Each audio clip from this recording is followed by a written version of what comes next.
Hello, hello, hello, hello, hello, welcome.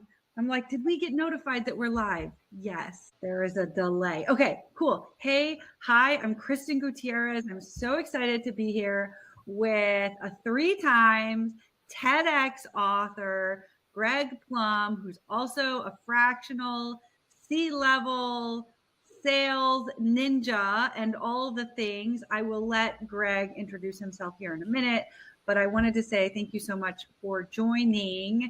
We go live on these channels every Thursday at 8:30 Pacific, God willing.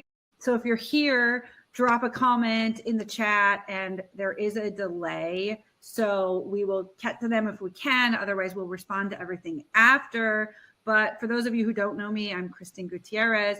I am a best-selling author of Be a Better Sales Leader, and I'm a keynote speaker, and I recently took on the role of Vice President, Sales and Marketing. But enough about me. Hi, Greg. Hey, Kristin, congratulations on your little, I won't even call it a pivot because it really is built. It's your evolution. Let's call it that. Thanks. Yeah. Step by step by step by step. Right. Exactly. So Greg and I met, I don't know, a couple months ago, and we've gotten to know each other a lot, but tell us who you are. For my audience who doesn't know you, Greg, tell us who you are. Sure. Well, thanks, Kristin. Certainly appreciate the chance to chat with you. When I first met you, it has only been a few months, but I feel like it's weird. I think that's one of your gifts. It feels like it's been a long time. So congrats on that, making people feel that's a good thing. That is a good thing. Exactly. So I've been in channels, partnership strategy for a long time. So about 23 years.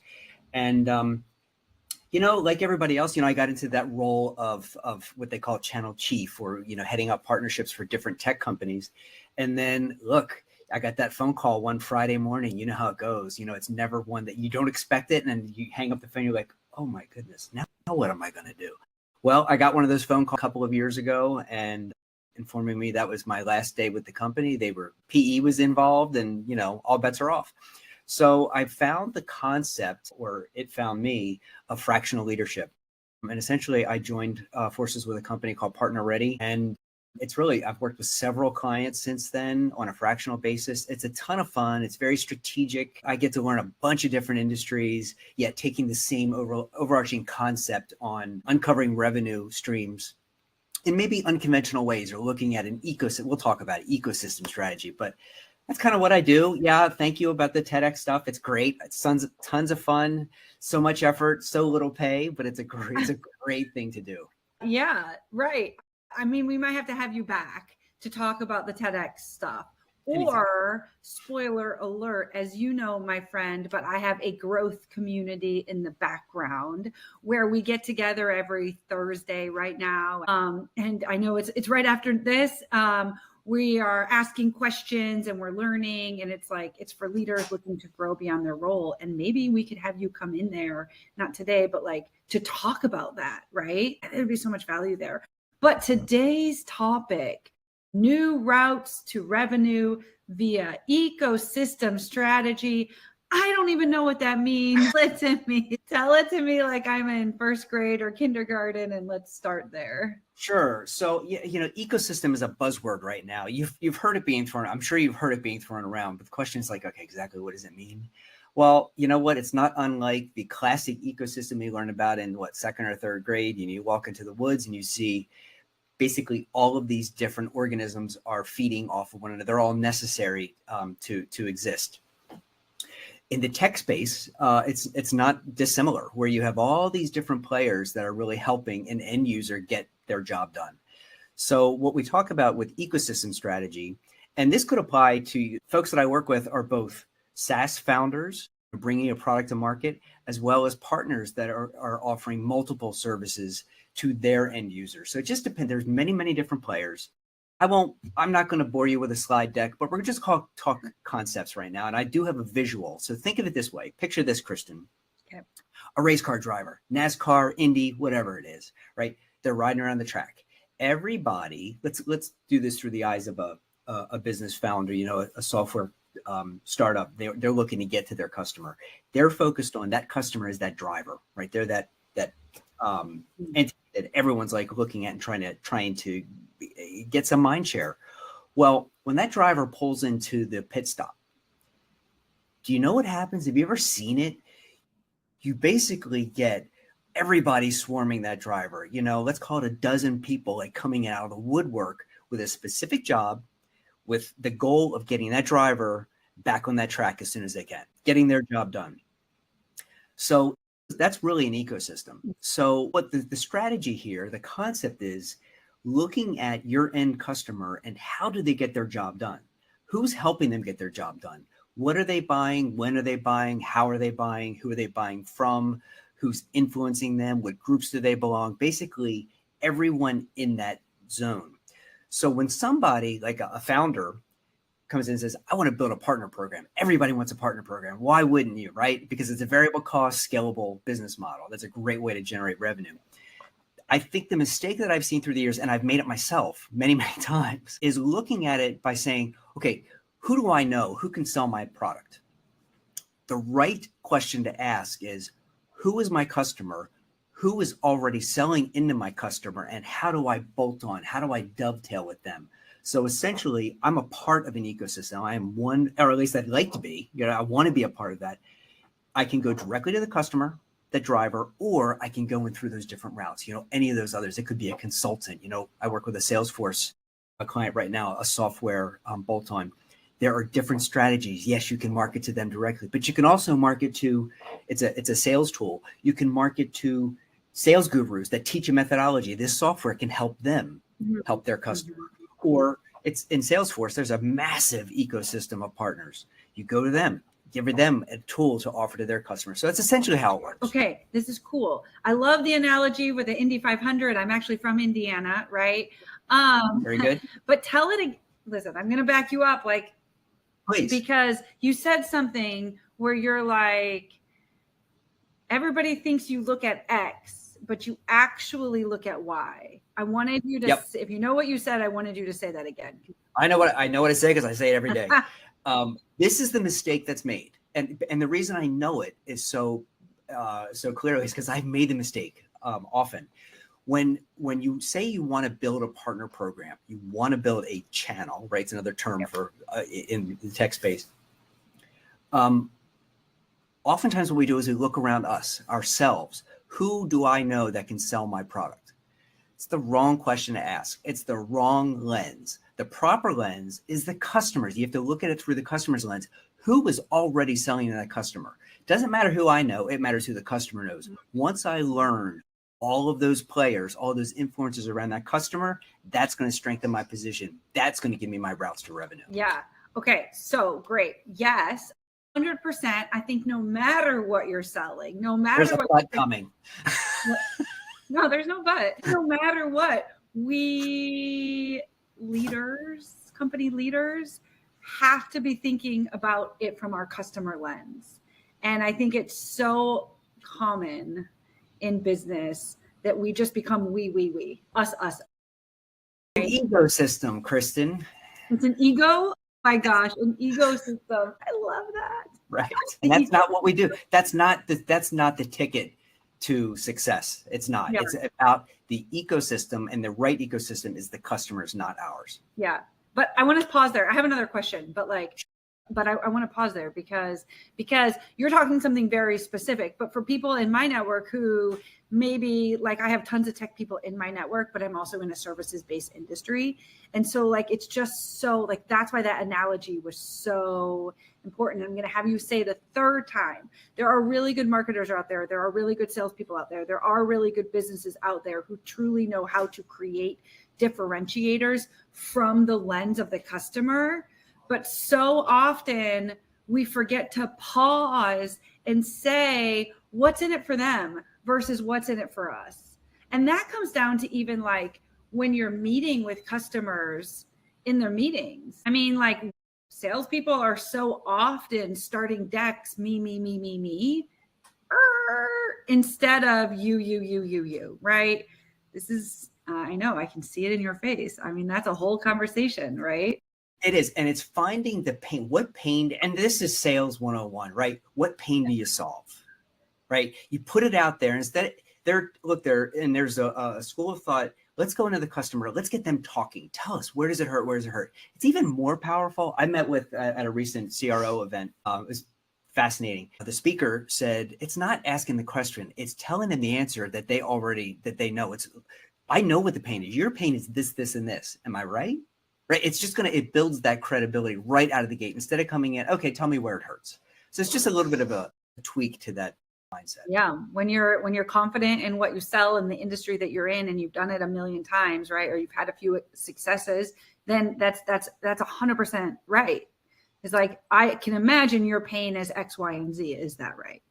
Well, think about if you've been unfortunate enough to have to go to a doctor. When you ask it, if they ask you a million questions, that's one thing. But when they ask you maybe one or two questions, and then instantly they're like, is this the case? You automatically feel like they get it. They know exactly what this is. And you feel that level of comfort. That's the same concept. Okay, cool. So I love it. So say it one more time for the people in the back, and then I'm going to ask you my next question. You got to, because like it's so important, again, in what you do with SaaS and tech companies, but it's important across all industries. It is. I am talking specifically, this is what the software companies, how they can go to market, but it's also important to all of those players, those partners that are out there that are, managed services providers. And that's probably not going to mean a whole lot to your audience, Kristin. These are folks like outsourced IT, these companies that actually provide services to other companies. Essentially, you have to first and foremost identify your ICP. You have to know who your customer is, your ideal customer profile. Who is that? Once you have that, get to know them intimately, understand all of the influences. As soon as you have those influencers, those are routes to market. You want to get to know them. You want to find out how you can help them better serve their customer. Yep. Okay. So back to, sorry, I think there's a delay. You're okay. I'm with you. Back to the ecosystem, right? And you're like, here's my question. And so we have to frame it a little, but I had to write it down so I wouldn't forget. How do you find out who your customer knows or is buying from? Or how do you find that out? Because you're like, well, it's so simple. You just go to find out. You just go to the people that your customer already knows. Well, it starts with the customer, right? That's where your discovery process begins, right? Getting to know your customer. And it's almost, I use the word scrutinize your customer. Look at them in detail. Like, how do they get their job? What is their job to be done? How do they get it done? Well, the best source for that is your customer. However, there are tools, believe it or not, there are ecosystem tools that are being built right now. There's software that can help you identify a tech stack that a particular customer might already be using. So there's kind of the keys to the castle. It's almost like the answer key before you go into the customer. So you know exactly, again, going to them, not just with questions, but with some answers right out of the gate. Okay. So is that what you help consult businesses on then? Is like, ooh, yeah, yep. Tell us more. Cause I'm like, what is it? Like, I can't tell you everything, Kristin. So, essentially it's getting in. What I do is I help with ecosystem strategy. We go in and I try to identify who is your customer. Now let's go in and let's peel back the layers and let's see everything, their job to get done. Let's find out who they're working with. And then we work on the value proposition. So it's really, and Partner Ready has this concept, value chain of the customer. So it's the value. It's basically, how does a customer get their job done? How can we add value to help them accomplish what they need to accomplish? And usually that's not done in a vacuum, and it's not single threaded. It's multi-threaded. Think of it like, a matrix. Think of your day. Think of all the different technologies that you touch. We're touching one right now with Restream. LinkedIn was involved in this. There's your software, there's your camera, there's all these different tools that go into doing a single job you don't even think about. So the key is to find out all of those influencers. And you also have to know your competition intimately and know how to position yourself against them. They may be better at you at something. If they are, fine. Know it, embrace it. That's your message you take to market. Right. I love it. We're also streaming. Let's shout out to YouTube, to Facebook, and to Instagram. So we're streaming. Okay. See, there you go. There's just 7 technologies we just threw out there. Yeah. Okay. So the value chain of the customer, adding value. Definitely like what sets sales reps, what sets organizations apart from others. I just wanted to pause there too. Is there anything else you wanted to add on that topic? No, I mean, I think the thing to be very clear about is you are a specialist, right? Whoever the founder is or the partner, you have a set thing where you're superpower. The goal here is to find out who you can lock arms with to better serve that customer. Once you've done that and you find, let's say you find a consultant, let's say the Salesforce example, Salesforce consultant, and they have the same ICP that you have. Well, you've just, leveraged your Salesforce exponentially. And it's taken the beauty of channel and partner sales. It's a variable cost, right? So I don't pay anything until I make something, and that is that scalable model. There's a whole other, and we could talk for hours on the challenges of channel and, all the, what you have to do to be effective about enablement and education and support and all that. But that's a whole different animal. But once you identify the entities that are helping that end user, that customer, and you can find a way to dovetail seamlessly, you make your product better or service, you make that partner entity's service better, you're both serving that customer, and then that partner, they have a whole other base of customers that they can bring you into. So that's the beauty of this system. Right. Yeah. Like you said, I mean, it's multi-threaded anyway. You were talking about something different, but it's a spider web of connectivity and relationships and deliver right over here. And then, oh my gosh, we have all these other opportunities for you. Listen, well, yeah, go ahead. Tell me. Well, the interesting thing about that, what I love about channel, and this isn't specific to ecosystem, I view, you probably get 5 different definitions, but I view channel as a part, as a segment of an ecosystem. But the beauty of channel and a partner sale, and way down that sales funnel, right? The need has already been established. That partner, if you've done a good job educating them, they already know when to pull you in. At that point, you just need to be able to prove the value and execute. Love it. Okay, that's good, because I was going to say we are running out of time already. Can you imagine that? It goes so fast these days. So I would say, I know some people have been watching, but there is like a connection issue right now. So there are no comments or questions, but if you are still hanging around, or if you're watching this later, I want to say, comment below. This is streaming to both me and Greg's LinkedIn's and the other channels. So comment below so that Greg can answer your questions, even if it's after the live. But in the interest of time, Greg, what is the 1 or 2 other things you really want to leave us with today? There is power in partnership. And that's really what this is about. What I would suggest, and I'd love to connect with anybody, grab me on LinkedIn, I welcome the conversation, because quite frankly, my wife is sick of hearing ecosystem. She's sick of the conversations. I have to find somebody else to talk to. So I would be glad to spend some time with people just to understand what the challenges are, or maybe help you understand how to take this concept and maybe start baby steps, to try to implement this in your own shop. Yeah. And this is what you eat, breathe, live every day, right? Which is why your wife is sick of it. So you have a website too with lots of content on it. And where is that? Yep. So the one with the business, I have a couple of websites, but the one that with this business model is Plum UC. It's Greg at Plum UC. That's my email, but plumuc.com. And then gregplum.com is my speaking, my keynote website. Oh yeah. Let's in there. Let's shift it for a second. You opened it. I'm going there. Cool. Tell us about Greg, the keynote speaker, and the 3 times TEDx.